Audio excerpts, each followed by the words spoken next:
Regular job అప్డేట్స్‌లో భాగంగా ఈరోజు మన ముందుకి కేర్ టేకర్ జాబ్స్ అయితే వచ్చాయి. సో, ఈ కేర్ టేకర్ జాబ్స్ ఓవరాల్ హైదరాబాద్‌లో ఎక్కడైనా ప్లేస్ చేయొచ్చు. ఎందుకంటే మనం పర్టిక్యులర్‌గా ఇదే లొకేషన్‌లో ఇస్తా అని చెప్పలేము. ఎందుకంటే ఆ లొకేషన్‌లో వచ్చిన వేకెన్సీ క్లోజ్ అయిపోవచ్చు. మళ్ళీ ఆహ్, కొత్త లొకేషన్స్‌లో కూడా రావచ్చు. సో, అదండి. సో, ఎవరైతే మేల్స్ అండ్ ఫీమేల్స్ ఇద్దరు అప్లై చేసుకోవచ్చు. మేల్స్‌కి అయితే మేల్ క్యాండిడేట్‌ని ఇస్తారు. ఫీమేల్స్‌కి అయితే ఫీమేల్ క్యాండిడేట్స్‌ని చూసుకోవాల్సి ఉంటుంది యాస్ ఎ కేర్ టేకర్‌గా.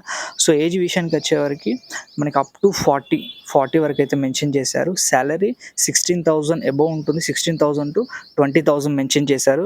మనకి ఏదైనా ప్రీవియస్‌గా ఆల్రెడీ ఎక్స్‌పీరియన్స్ ఉంటే దాన్ని బట్టి అయితే సాలరీ మాట్లాడుకోవాల్సి ఉంటుంది. అలాగే మీరు వాళ్ళతోటే ఉండి యాస్ ఎ కేర్ టేకర్‌గా ఉంటారు కాబట్టి మీకు అక్కడే ఫుడ్ అండ్ అకామిడేషన్ అక్కడే అరేంజ్ చేయడం జరుగుతుంది.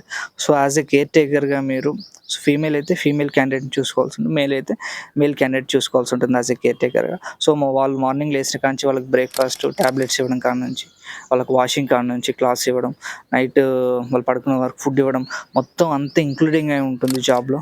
సో, ఎవరైతే ఈ కేర్ టేకర్ జాబ్స్ గురించి చూస్తున్నారో నేను కాంటాక్ట్ నెంబర్ కూడా నేను ప్రొవైడ్ చేస్తున్నాను. డౌట్స్ ఉన్న మీరు కాల్ చేయండి. సో, అలాగే యాజ్ ఎ కేర్ టేకర్‌గా ఇంట్రెస్ట్ ఉన్న వాళ్ళు కింద కనబడుతున్న కాంటాక్ట్ నెంబర్‌కి మీరు కాంటాక్ట్ అవ్వచ్చు. అలాగే మీ చుట్టుపక్కన ఎవరైనా ఇటువంటి జాబ్స్ గురించి చూస్తున్నట్లయితే ఈ వీడియో వాళ్ళకి ఫార్వర్డ్ చేయండి. అలాగే రెగ్యులర్ జాబ్ అప్డేట్స్ మీకు కూడా రావాలనుకుంటే మన ఛానల్‌ని ఫాలో అవ్వండి. Thank you.